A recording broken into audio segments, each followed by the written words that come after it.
The air was cool, with a faint smell of rain lingering from an earlier storm. Maria adjusted her worn janitor's uniform and pulled her cleaning cart out of the van.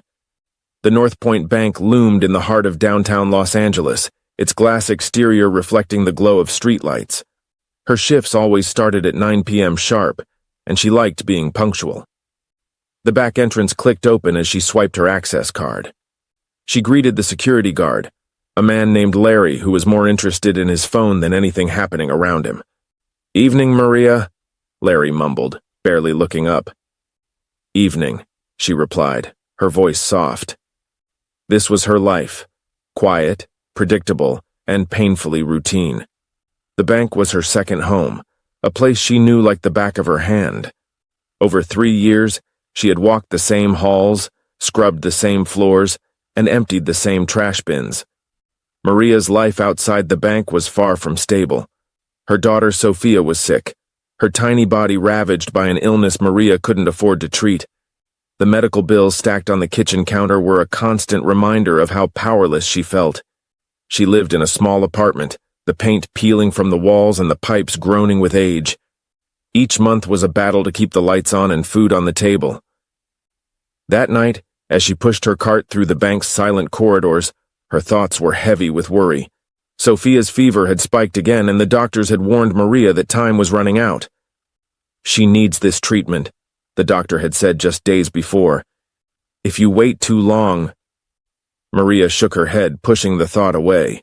She couldn't afford to think about what would happen if she failed. As Maria wheeled her cart toward the manager's office, something unusual caught her eye. The door, always locked, was slightly open. A soft light spilled into the hallway and she paused, her heart skipping a beat. She glanced around, the empty bank eerily quiet. Curiosity got the better of her, and she pushed the door open wider. Inside, the desk was cluttered with papers and a half-empty coffee cup sat on a coaster. But what grabbed her attention was the sticky note on the computer screen. Bright yellow, with bold numbers written across it, 174319. Maria froze. She had seen these numbers before punched into the vault's keypad by the manager during the day. They were nothing to her then, just part of the background noise of her job. But now, they felt like something more. A solution. Her pulse quickened as she stared at the note. Could it really be this simple? Maria left the office quickly, her hands gripping the cart tighter than usual. The numbers echoed in her mind as she moved through the building. She tried to focus on her tasks, polishing the counters, vacuuming the carpets, but the thought of the vault was a shadow she couldn't shake. She knew the layout of the bank better than anyone. She knew where the cameras were and when they looped during cleaning hours. She knew Larry never left his station unless it was for a cigarette break. It was as if the bank had been showing her its weaknesses all along, daring her to take advantage. By the time Maria reached the hallway outside the vault, her palms were sweating. She stared at the steel door, the keypad glowing faintly in the dim light. It was impossible, she told herself. She would get caught. But then Sophia's face flashed in her mind, her weak smile, her small hand clutching Maria's finger during their last hospital visit. Maria clenched her fists, forcing herself to breathe. She had never done anything like this before. She wasn't a criminal. She was a mother desperate to save her child. Taking a deep breath, she wheeled her cart closer to the vault. The numbers on the sticky note played in her mind like a broken record. She glanced at the cameras, noting their angles and the telltale blinking light that confirmed they were looping. Her fingers hovered over the keypad. One wrong move, and everything would come crashing down. "Just look," she whispered to herself. "That's all, just look." She punched in the numbers, 174319. The soft click of the lock opening sent a chill down her spine. The door creaked as she pushed it open, revealing rows upon rows of neatly stacked cash. The sight was almost blinding. For a moment, Maria stood frozen, overwhelmed by the sheer amount of money before her. She reached out hesitantly, her fingers brushing against the crisp bills. This could save her, she thought. This could fix everything. Maria grabbed her cleaning bag and began stuffing it with as many bundles as she could fit. Her hands moved quickly, almost mechanically, as if she was afraid to think too much about what she was doing. She filled the bag until it was heavy, the weight pulling on her shoulder as she slung it over her back. She closed the vault door carefully, wiping the keypad with her sleeve to remove any fingerprints. Pushing her cart back down the hallway, she avoided looking at the cameras. Her heart pounded in her chest, each beat louder than the last. By the time she reached her car, the adrenaline had taken over. She loaded the bag into the trunk, her hands shaking as she started the engine. The streetlights blurred as she drove home, her mind racing with what she had just done. Maria gripped the steering wheel as if letting go would send her spiraling. The streets of Los Angeles stretched ahead, slick from the earlier rain, their surfaces reflecting the faint glow of streetlights. Her car was old, its engine humming unevenly, each groan a reminder of how much she couldn't afford. She kept glancing in the rearview mirror, her eyes darting to the darkened street behind her. The trunk was closed tightly, but Maria could feel the weight of the bag inside, as if it were pressing on her chest, making it harder to breathe. The money was there, more money than she had ever seen, but instead of excitement, all she felt was fear. The rhythmic sound of the windshield wipers filled the silence in the car. Each swipe seemed to mimic the pounding of her heart. "Just get home," she whispered, though the words were swallowed by the hum of the engine. The roads were nearly empty, but every passing car made her stomach twist. She imagined flashing blue and red lights appearing behind her, the siren's wail shattering the fragile quiet. When she finally turned into the parking lot of her apartment building, she hesitated before getting out. The lot was dimly lit, the single working street lamp flickering sporadically. Shadows danced across the cracked asphalt, making her feel exposed. She stepped out of the car, her movements deliberate, her breath shallow. The bag in the trunk felt heavier than it should, as if the weight of her guilt had seeped into the fabric. She glanced around, scanning the empty lot for any sign of movement. A dog barked in the distance, its echo bouncing off the walls of the surrounding buildings. With trembling hands, Maria opened the trunk and pulled out the bag. It was bulky, the edges pressing awkwardly against her side as she hurried toward the entrance. The keys jingled in her hand as she fumbled with the lock, each metallic clink amplified in the stillness. When she finally stepped inside and locked the door behind her, she exhaled sharply, leaning against the wood for support. The apartment was dark and quiet, save for the faint hum of the refrigerator and Sophia's soft breathing from the bedroom. Maria moved quickly to the kitchen, the bag clutched tightly to her chest. Her bare feet patted softly against the linoleum floor, the faint creak of the boards beneath her weight making her wince. She crouched by the sink, her fingers finding the familiar groove of the loose floorboard. She had discovered this hiding spot years ago, a perfect place for keeping small things safe. But this wasn't small. This was her entire future. Or her downfall. She pried up the board, her breath catching as the wood resisted for a moment before giving way. The hollow space beneath stared back at her, empty and waiting. She placed the bag inside carefully, her hands lingering for a moment on the cool surface of the bundles. They felt surreal, almost like props in a movie. She counted the stacks again in her mind. $700,000. Enough to save Sophia. Enough to start over. Maria replaced the floorboard, pressing it down firmly until it fit seamlessly into place. She stood and leaned against the counter, staring at the spot where the money now rested. Her hands trembled as she wiped them on her apron. The enormity of what she had done weighed on her, a physical pressure that seemed to push her deeper into the floor. The next day, Maria forced herself to walk into the bank as if nothing had happened. The air inside felt heavier, charged with something she couldn't quite name. She pushed her cleaning cart through the lobby, her head down, her eyes focused on the familiar task of dusting counters and emptying trash bins. But the whispers were impossible to ignore. "They said it was from the vault," one voice murmured from behind the teller line. "Who could even get in there?" "It had to be someone on the inside," another replied. Maria's chest tightened. She focused on the rhythmic motion of wiping down a countertop, her breath steady but shallow. Her uniform felt stifling, the fabric clinging to her skin like a second layer she couldn't shed. She glanced toward the manager's office, where Tom stood with his arms crossed, speaking in hushed tones with a security officer. Their faces were tense, their gestures sharp. By the third day, the tension had reached a breaking point. Two detectives arrived in the afternoon, their presence sending ripples of unease through the staff. Maria spotted them immediately. One was a tall man with a serious expression, the other a sharp-eyed woman with cropped brown hair. They moved through the bank with purpose, speaking briefly with Tom before splitting up to question employees. Maria kept her distance, but she could feel their eyes on her as she pushed her cart down the hallway. Her heart raced as the female detective Carter approached her in the break room. "You're Maria, right?" Carter asked, her tone calm but firm. Maria nodded, gripping the mop handle tightly. Carter studied her for a moment before continuing. "We're investigating the missing money. Did you notice anything unusual during your shift that night?" Maria kept her expression neutral, though her mind raced. "No," she said, her voice steady. "Everything seemed normal to me." Carter's gaze lingered, her eyes sharp and probing. "You've been working here a while, haven't you?"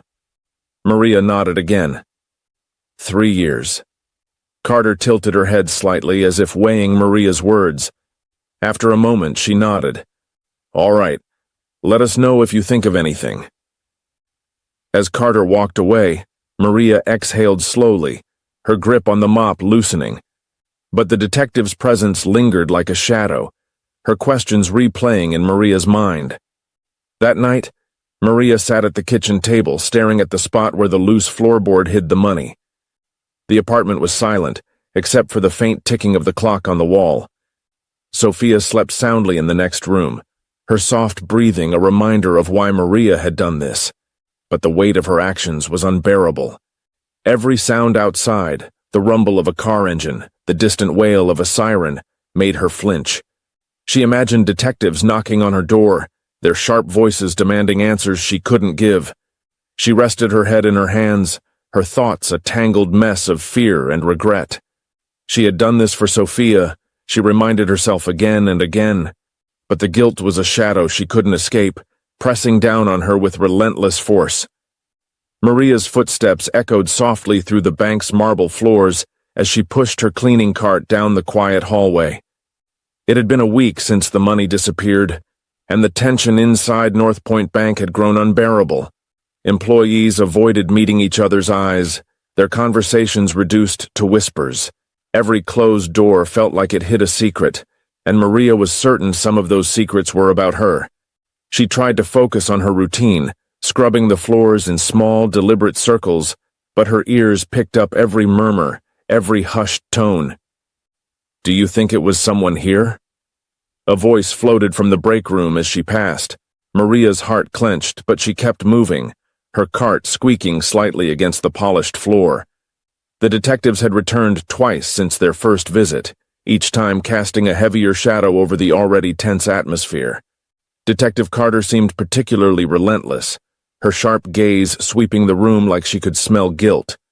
Maria felt the woman's eyes on her whenever she walked by, a silent accusation that made her stomach churn.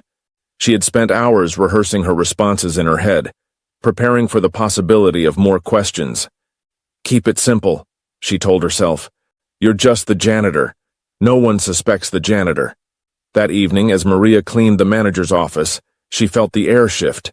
The sound of footsteps behind her made her freeze, her heart pounding in her chest. She turned slowly to see Detective Carter standing in the doorway, her arms crossed. "Long day?" Carter asked, her tone casual but her eyes sharp. Maria forced a small smile, her hands gripping the mop tightly. "Just the usual," she replied, keeping her voice even. Carter stepped into the room, her boots clicking against the floor. She didn't say anything for a moment, just looked around the room, her gaze lingering on the desk, the safe, the walls. "You've been working here for a while, haven't you?"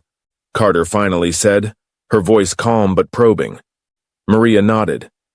3 years, she answered. "I know this place better than my own apartment." It was meant to sound light-hearted, but the words felt too revealing as soon as they left her mouth. Carter tilted her head, studying her like a puzzle she couldn't quite solve. "And nothing seemed out of place the night the money went missing?" Maria shook her head, her grip on the mop tightening. "Number, I just did my job, same as always." Carter didn't respond immediately. She paced the room slowly, her eyes flicking from the filing cabinets to the window. "You know," she said almost to herself, "it's always the people you least expect." Maria's throat felt dry, but she forced herself to nod. "I'm sure you'll figure it out," she said, her voice steady despite the storm inside her.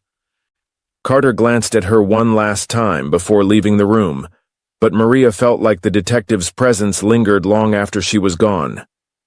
Back at home, Maria sat at the kitchen table, her hands folded tightly in front of her. The apartment was dim, the single bulb above the table casting long shadows across the peeling wallpaper. Sophia was asleep in the next room, her small figure curled under a thin blanket. Maria stared at the spot where the loose floorboard hid the money, her thoughts spiraling. She had kept her routine flawless, cleaning the bank, avoiding suspicious behavior, answering questions calmly, but the pressure was getting to her. Every time she walked through the bank's doors, she felt like the walls were closing in. The detective's presence was constant, their questions circling closer and closer to the truth. Maria rested her head in her hands, the weight of her decisions pressing down on her. She had done this for Sophia to give her a chance at life, but now it felt like her own life was slipping away. The stolen money, once a beacon of hope, now felt like a curse. The next day, Maria arrived at work to find the bank in chaos. Tom, the branch manager, was arguing with a group of employees near the vault. The detectives were back, their expressions grim. Maria kept her head down, pushing her cart toward the far hallway. But as she passed the group, she heard a snippet of Tom's angry voice. It had to be someone who knows the vault inside out. Her pulse quickened, her steps faltering for just a moment. Carter's eyes caught the hesitation, and Maria felt her stomach drop. She forced herself to keep moving, but she could feel the detective watching her, the weight of her gaze like a physical force. Later, as she cleaned the break room, one of the tellers, a young man named Eric, struck up a conversation. "Crazy, isn't it?" he said, leaning against the counter. "I mean, who even has access to the vault after hours?" Maria shrugged, keeping her focus on wiping down the table. "Not me," she said lightly, but the words felt too rushed, too defensive. Eric didn't seem to notice, but Maria's heart pounded in her chest. That night, Maria sat on the edge of Sophia's bed, watching her daughter sleep. The soft glow of the nightlight illuminated Sophia's peaceful face, and for a moment Maria felt a flicker of calm. She reached out, brushing a strand of hair from Sophia's forehead. "I did this for you," she whispered, her voice breaking. But even as she said the words, she felt the guilt tighten its grip on her. She walked into the kitchen, her bare feet cold against the linoleum. She crouched by the loose floorboard, her fingers tracing its edges. She hadn't touched the money since the night she hid it, but now the temptation gnawed at her. What if she took some of it, just enough to pay the most urgent bills? But the thought of moving the money terrified her. What if someone saw? What if it led the detective straight to her? Maria sat back on her heels, tears streaming down her face. She was trapped, caught between her desperation to save Sophia and the fear of what she had done. Maria's shift started as usual, but the atmosphere in the bank was suffocating. The detective's presence had become routine, but tonight something felt different. As Maria swiped her access card and pushed her cart through the back entrance, Larry, the security guard, glanced up from his phone, his usual indifference replaced by a curious look. "Busy night?" he asked, his voice too casual. Maria forced a smile. "Same as always," she replied, her words clipped. She moved quickly down the hallway, her cart squeaking faintly on the polished floors. The bank's silence, once comforting, now felt oppressive. Every sound echoed louder than usual, the clatter of her mop bucket, the faint rustle of papers in the offices, the distant hum of the air conditioning. Maria felt like she was being watched, though she saw no one. She told herself it was paranoia, but the feeling wouldn't leave. When Maria passed the vault room, she couldn't help but glance at the steel door. It stood closed, as always, but tonight it seemed different. She quickened her pace, but the memory of opening that door, of the cool air brushing her skin as she grabbed the money, played in her mind like a movie she couldn't pause. She clenched her fists, forcing herself to focus. "It's done," she thought. "Stop thinking about it." But as she moved through the bank, her body felt heavy, weighed down by the knowledge of what lay beneath her kitchen floor. Every time she caught a glimpse of herself in the reflective surfaces of the bank, windows, polished desks, she didn't see Maria the janitor. She saw Maria the thief. Near midnight, Maria heard the sound of voices coming from the manager's office. She slowed her steps, her heart pounding as she strained to hear. Tom's voice was low but sharp, and she recognized Detective Carter's calm, measured tone. "We're narrowing it down," Carter said. "It's only a matter of time." Maria gripped the handle of her cart, her knuckles white. She couldn't hear Tom's reply, but Carter's words hung in the air like a storm cloud.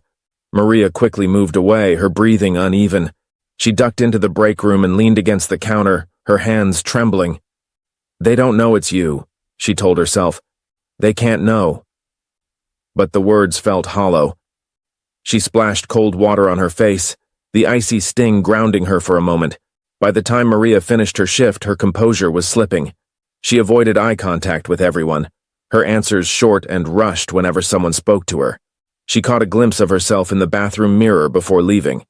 Her face looked pale, her eyes sunken. She hardly recognized herself. At home, the weight of the night clung to her like a second skin. Sophia was asleep, her small figure curled under a thin blanket, but Maria couldn't bring herself to lie down. She paced the kitchen, her bare feet brushing against the cool floor. She stared at the spot where the money was hidden, her thoughts spiraling. She imagined the detectives knocking on her door, their voices demanding answers. She saw herself being led away in handcuffs, Sophia crying as the neighbors watched. The image was so vivid it made her knees buckle. The next day, Maria's worst fear came true. As she arrived for her shift, Detective Carter was waiting for her in the lobby. Maria's heart sank, but she forced herself to smile as she approached. "Good evening," Carter said, her tone polite but firm. "Mind if we talk for a moment?" Maria nodded, her throat dry. Carter led her to an empty conference room, the silence of the walk only amplifying Maria's dread. Once inside, Carter gestured for Maria to sit. "We've been reviewing the footage from the nights leading up to the theft," Carter began, her eyes fixed on Maria. "Your routine is very consistent, almost too consistent." Maria's stomach churned, but she kept her face neutral. "I just do my job," she said softly. Carter leaned forward, her gaze piercing. "And you're sure you didn't notice anything unusual? No one hanging around after hours? No strange activity?" Maria shook her head, her palms sweating. "Number, I'm usually alone. Larry's at the desk, but I hardly see him." Carter sat back, studying her. The silence stretched, each second feeling like an eternity. "All right," Carter said, finally standing. "Thank you for your time." Maria nodded, relief washing over her as Carter left the room. But the encounter left her shaken. She knew Carter wasn't convinced. That night, Maria barely made it through her shift. Every noise, every glance from a co-worker felt like an accusation. She avoided the vault room entirely, unable to even look at the steel door. When she finally clocked out, she hurried to her car, her hands trembling as she fumbled with the keys. At home, she sat in the kitchen, staring at the floorboard.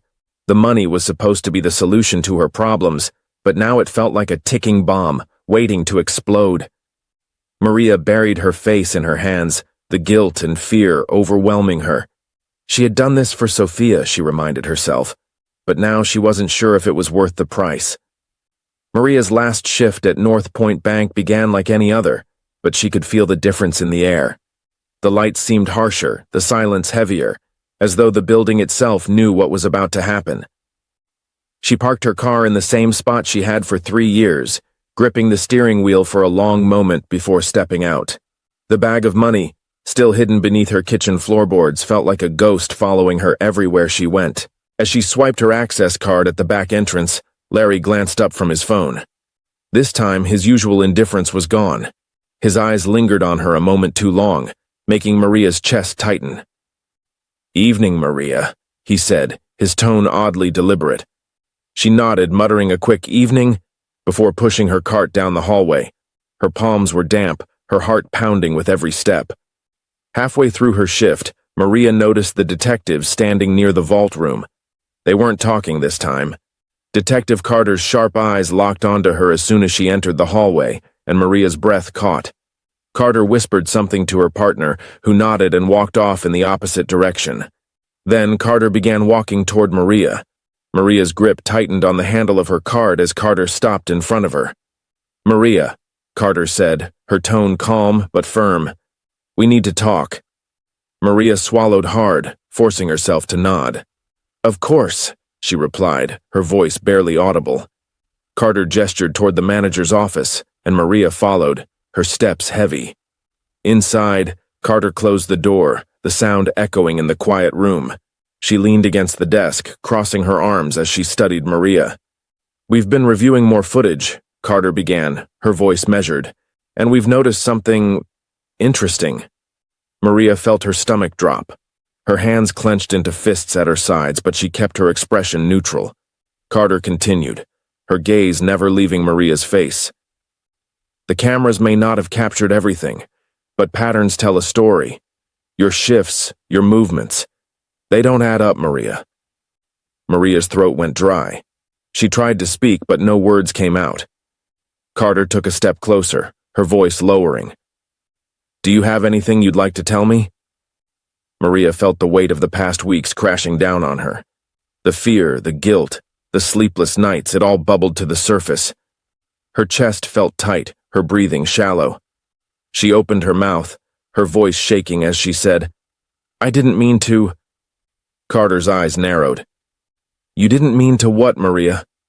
Tears welled up in Maria's eyes as the dam finally broke. "It was for my daughter," she whispered, her voice cracking. "She's sick. I didn't know what else to do." Carter's expression softened slightly, but her tone remained firm. "You took $700,000 from the vault, Maria. Do you understand what that means?" Maria nodded, her shoulders slumping. "I didn't have a choice. Sophia, she needs treatment.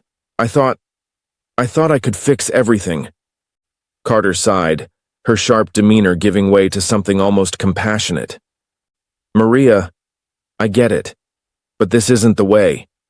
You've put yourself in a position that's going to be very hard to come back from." The next moments felt like a blur. Carter called in her partner, and within minutes, Maria was being led out of the bank in handcuffs. The cold metal bit into her wrists, the weight of them a physical manifestation of her guilt. She kept her head down as she walked past her coworkers, their shocked faces burning into her memory. Outside, the flashing red and blue lights of the police cars illuminated the night. Maria glanced up at the sky, the stars barely visible through the city's haze. Tears streamed down her face, but she didn't fight. She had known this moment would come. Maria sat in the interrogation room, her reflection staring back at her from the one-way mirror. Her thoughts were a mess. Fragments of Sophia's face, the vault, and Carter's piercing gaze swirling in her mind. The detectives asked her questions, but her answers came slowly, her voice flat. She told them everything, how she found the code, how she planned the theft, and why she did it. Days later, she stood in court, her hands trembling as the judge handed down her sentence. 5 years in prison. The words echoed in her ears, but all she could think about was Sophia. What would happen to her now? Prison was a world Maria could never have imagined. But she adapted. She spent her days working in the library, her nights thinking of Sophia. Letters from her daughter came often, written with the help of her neighbor. Each one was a lifeline, a reminder of why she had done what she did. When Maria was finally released, she stepped out into a world that felt foreign. Her body was free, but her soul carried the weight of her choices. She returned to her small apartment, now empty, and sat at the kitchen table, staring at the spot where the floorboard once hid the money. She knew she couldn't undo the past, but she could try to move forward, for Sophia and for herself.